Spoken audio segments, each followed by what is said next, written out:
Payah nak kenal diri ni. Kita nak kenal diri kita lagi payah. Sabit dalam man arafa nafsahu faqad arafa rabbah. Kenal dirinya lemah. Bila kenal diri lemah, lawannya lemah tu apa? Kuat. Kuat sifat siapa? Sifat Tuhan. Lepas tu kita dah main kuat-kuat, aridi je hak kita asli. Kita ni sifat fakir, antumul fuqara. Kita ni orang yang fakir bersifat dengan al-faqr, faqr berhajat. Maka lawannya al-faqr, lawannya apa? Al-ghina. Gak ghina sifat siapa? Allah. Pas dia panggil kita yang kaya, aridi je sebab Tuhan beri barang banyak, tu baiklah sifat kaya betul. Cuba tarik jeng ke, habis sifat kaya, klik hak asli. Berfikir tu, sungguh kaya kita ni baru mari. Dulu tak ada rabuk. Fikir-fikir kena dia boleh kena hakikat. Kena hakikat kita ni apa? Dhaif. Wa khuliqal insanu dhaifan.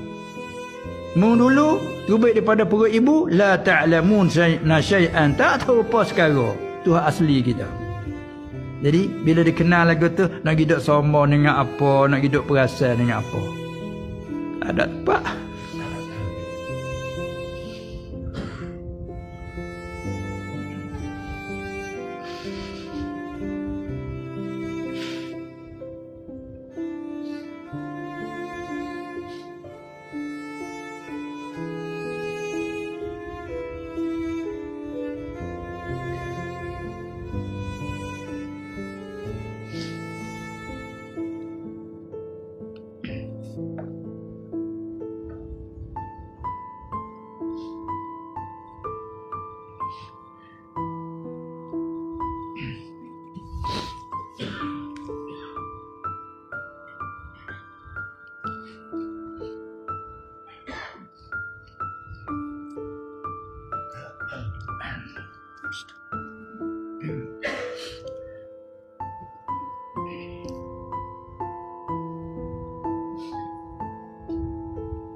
Itulah kerana bahawasanya seorang yang berfikir itu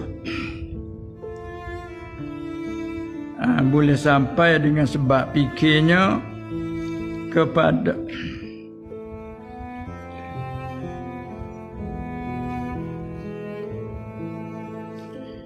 kepada kena